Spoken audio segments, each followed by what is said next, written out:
Focus on the meditation sounds. Listen to them. Ask the universe what you want right now, what you need in the future, what you want right now, what you need in the future.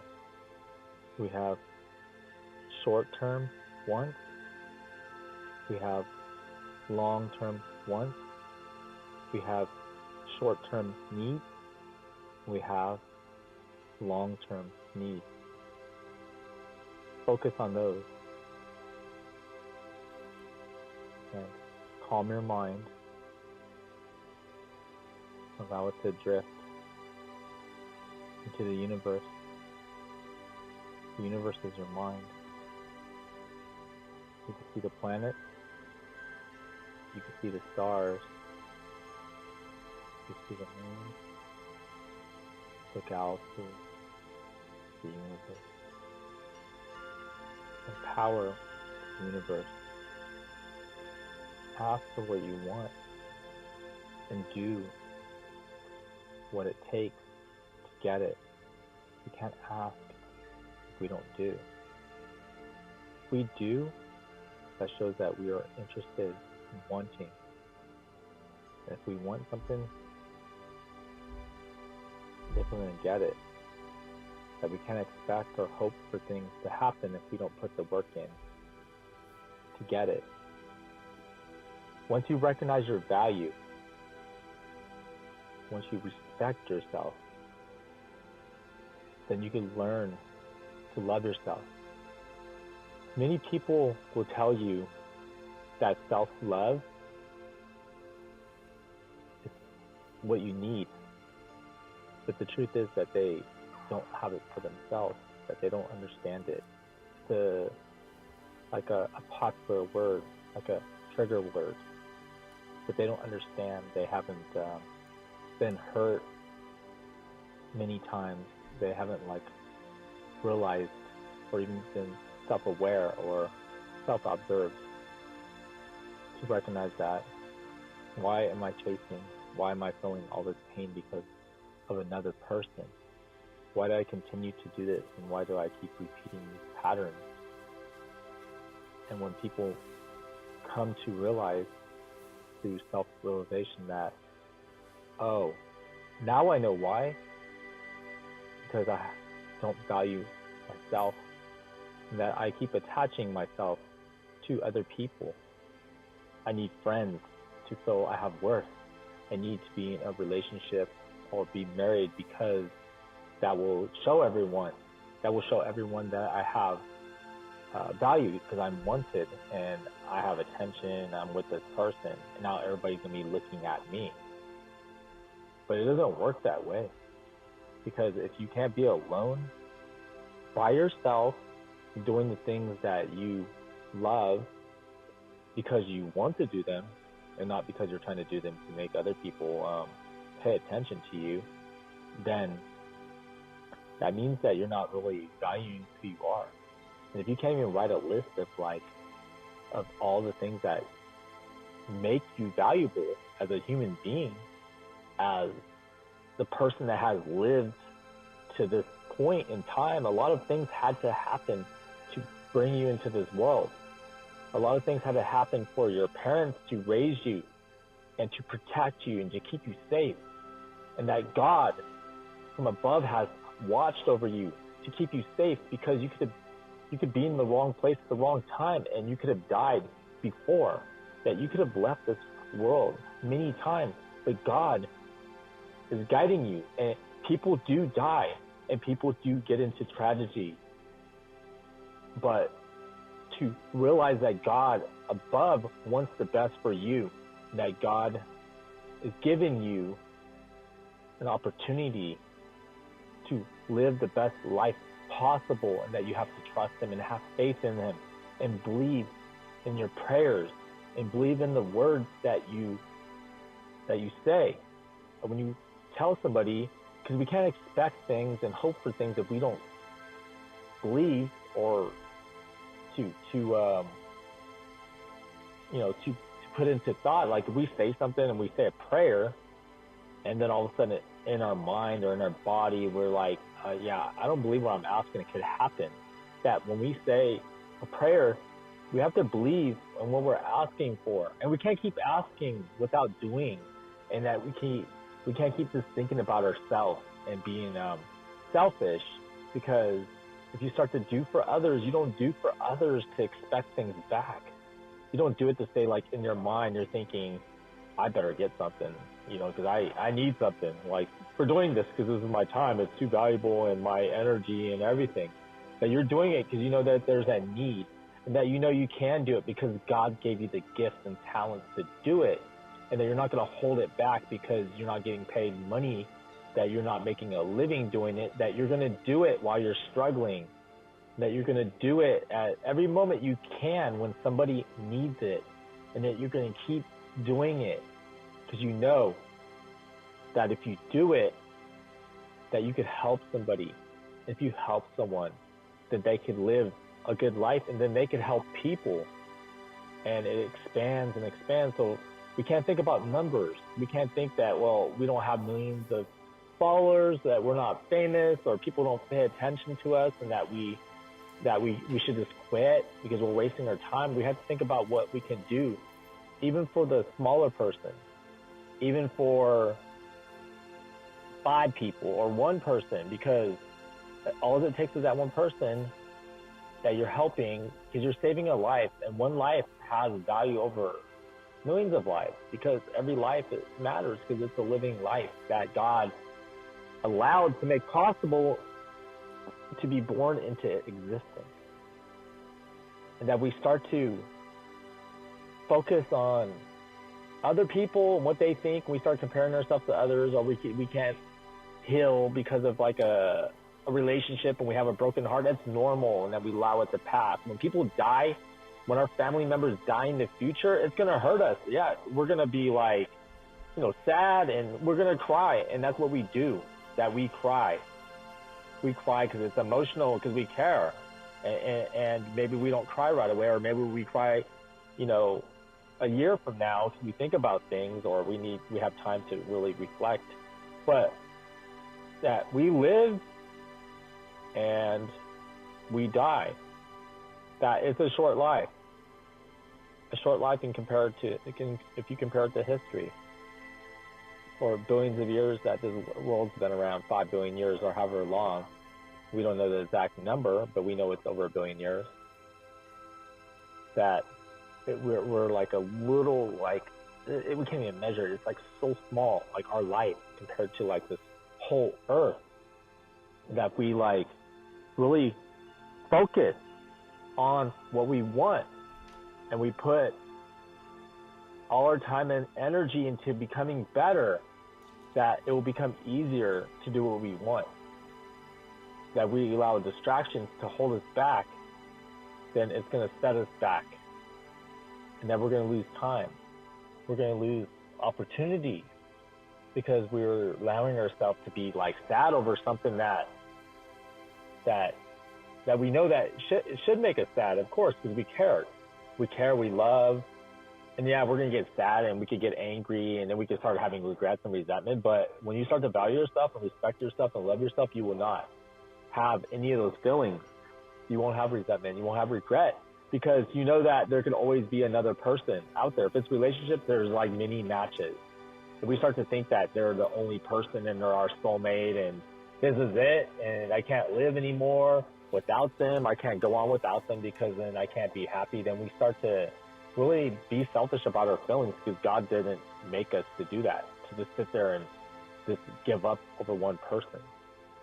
To have everything who we are into that 1 person, that our whole human existence is like in that other person. So that person knows that they control our whole entire value, that they could like do silent treatment, they could yell at us, and they could like, control us. That is not supposed to happen. That God is the only one that has the power to make things happen, to bring life into this world, to end life. create, end, finish. That nobody else should have that power to control us, the way we live, that we're empowered, that we have the free will to make decisions. And when we make decisions, that we have to be sure that we're making a decision, we have to know that this is what we want. This is what we need. And I'm going to make a decision, and I'm not going to fall back on it. Because you make a decision, then later on you're like, damn, I shouldn't have done that. I regret it. I have resentment. I shouldn't have loved this person. I shouldn't have said yes. I shouldn't have done this. So why do we say it then? So if you start to have regrets and resentment, that means that you never loved this person. So why waste a thought on something that's done with them? If we have regrets and resentment, that means that we're going to sit there and suffer with regrets and resentment and waste years away. And time is ticking. It's tick, tick, tick, tick. It's moving forward. It's not going to wait for you. It's not going to wait for you to decide when you want to live a better life or to do things that you need to do and not waste time and energy and effort on things that are not getting you anywhere. How is it making you better? It's not. It's just making you worse. It's sinking you. Are you going to hang on to an anchor in the ocean until it sinks you to the bottom? Or are you going to want to get on you want to get a life vest or inflatable raft or some boat? You don't want to sink. You don't want to give up because you worked too hard in your life to survive to this moment, because any time our life could end. That we could get hit by a car, there could be an explosion, there could be we could get a fatal disease, we could have cancer, we could have a heart attack, we could have a stroke, anything. Somebody could cough, in our direction, and then we get their disease because they don't know what they have. Meaning that anything could happen to end our life. So for us to live to this point in time, that means that God above has to make it possible. Just because people die of these accidents and these tragedies and these things happen, that we can't have everyone that lives to be living. Meaning there has to be a balance, but it's not like it's going to always be fair. That there's going to be good people and there's going to be bad people. There's going to be some people that are going to die in accidents. There are going to be people that, get diseases and die. There's going to be accidents in hospitals when they make a bad mistake with surgery. Where there's going to be people that are going to take medication right now and that are going to die from allergic reaction. People are going to eat something that they didn't know they're allergic to and not make it to the hospital in time. That there's always going to be things that happen, but that you have a way to be empowered right now to live the best life possible, to have your purpose and to do things while you're still living here. That you don't know when your end is going to happen. You could have an end where you're ready for it, or you could have an end where you're not ready for it. So wasting time and wasting energy and wasting effort on things that have no impact on the bigger picture is not going to get you anywhere. That you have to focus and you have to concentrate on what you want. And that all the tools are here, that you have a internet that has everything. You can listen to meditation on YouTube, that you can read articles about broken hearts, about getting hurt, that you could strengthen your mind through other techniques like hypnosis that they have available on YouTube. That you can read the words of things that are written to you to apply it to your life. That when you keep falling back on the same thing as he's hurting me, he's responsible for this, and why is he hurting me, and why is God letting this happen, and all that, then that becomes very negative because you're blaming people. When you start to blame, that means that you're not taking personal responsibility for things happening. That is a two-way road. It's not like that is one person's fault. It could be your fault too.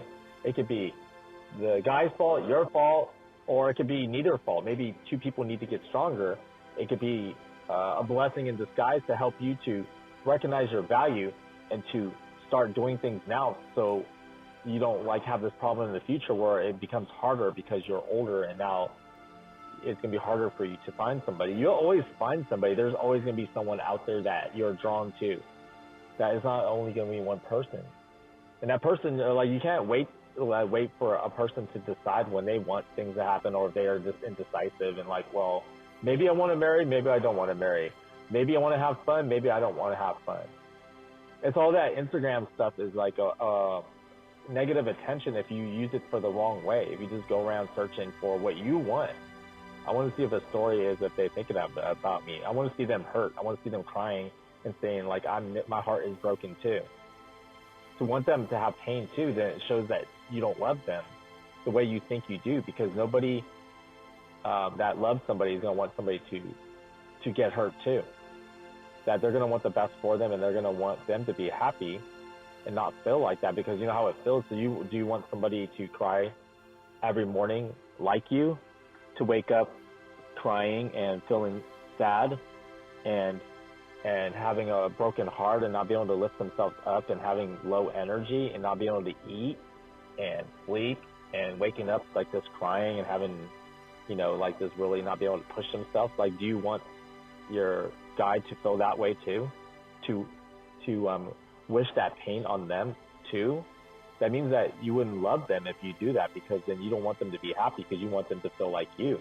That means that then there's no love then. It's just that you think that you need this person and that your value is so attached to them that it becomes an obsession or a desperation or this neediness or this clinginess, like where you just feel like that you can't function without them. That means that there's a problem with value and with respecting oneself and not loving oneself to want somebody else to feel the same way, or not be able to think about a life or a future without that person.